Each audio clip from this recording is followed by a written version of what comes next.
So I kind of just wanted to introduce some like different tips that can help you in your violin playing. So if you're gonna invest in an instrument, you're gonna be able to get like a lot of other goodies, I could say, that come with your instrument. So mine came with a practice mute.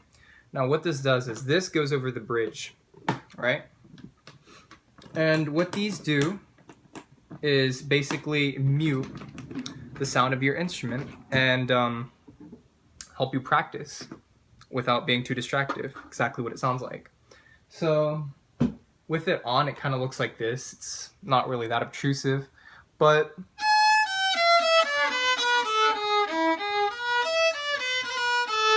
you hear how it's a lot more diluted and muted as opposed to if you don't have one of these on. It allows the sound to come out more.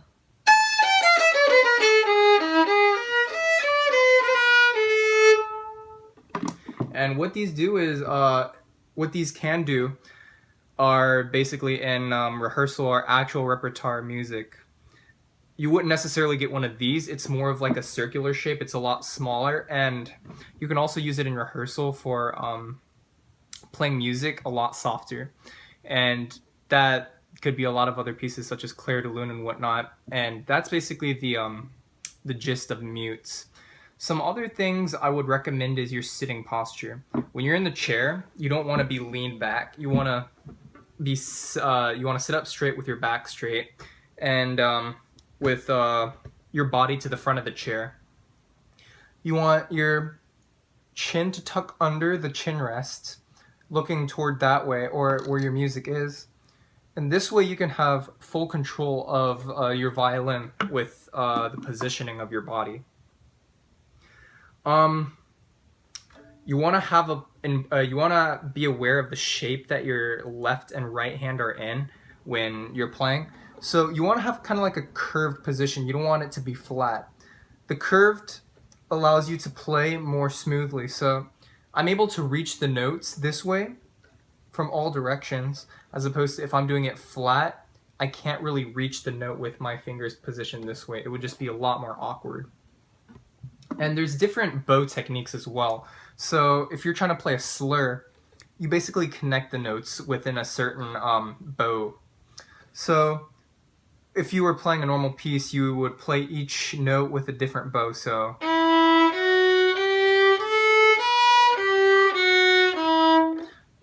each note corresponded to a down or a up. But if you're slurring the bow, you're connecting notes within one single bow.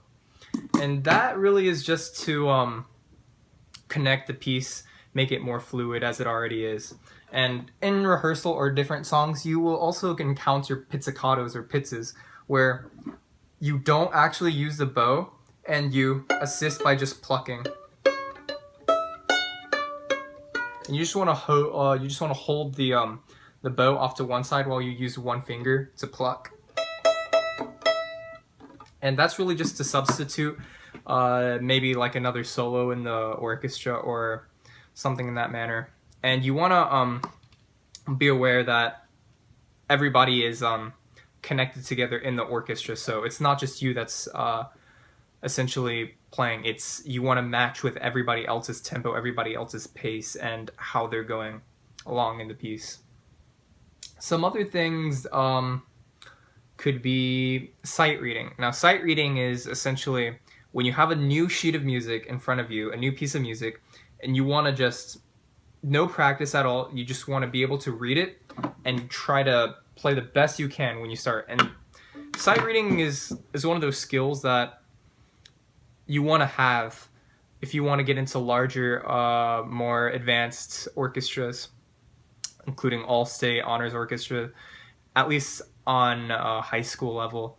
You want to be able to possess it so that conductors can know that you're able to learn quickly to the piece, that it wouldn't take you as long as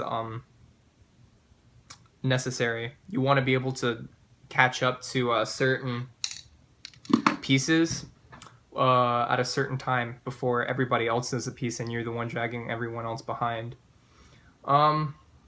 You want to keep all your music in one place. You don't want to lose them. You want to have them all around. And some other tips. I would say just in rehearsal, be able to pay attention. Mark your music for pieces, for parts in the sheet that you don't already know or that you're having trouble with. You want to be able to identify those rather quickly. You want to learn the melody and play by your ear. Playing by your ear meaning you can hear a song or auditorily listen to something and be able to transpose that, as opposed to just being able to read the music. It's going to help you a lot in the long run. And that basically transcribes onto what you are doing on the violin. So you're kind of just adding melody and harmony onto any other instrument that you are trying to duet or quartet with, anything in that nature. And there's different playing styles along with this. It's not just classical music. You could go off to bluegrass, symphonic, baroque, and different orchestras, different ensembles, they require different things. It doesn't have to be a full orchestra like how many of us are accustomed to. It can be groups of 4 where there are 2 violins, 1 viola, and 1 cello, and they can create the same type of music with less people. You just have to be more precise with it and connect within a smaller group, because in larger groups you can take advantage of more people covering for your part. So if you do mess up, it wouldn't be as noticeable as if it was just you yourself playing a solo part. That'd be a lot more noticeable. But before anyone can be able to do that, you want to be able to know the basics and really just how to approach certain pieces at certain things. And record your playing. When you play, you hear yourself playing, but you're more focused on how you're playing it. As opposed to if you record it, you can go back and listen to the mistakes that you're making. That way you kind of have an idea of how you're playing, where your weaknesses are, and what you need to correct. And essentially, with all these tips in mind, you can really start off with a pretty fresh start and understand the music a lot better than someone that doesn't have these tips. My recommendation is just that you get a private instructor. I've mentioned this many times in several of the videos, so that they can have a one-on-one hands-on experience with you, because they'll know what you need to work on, unlike me and you in a virtual screen.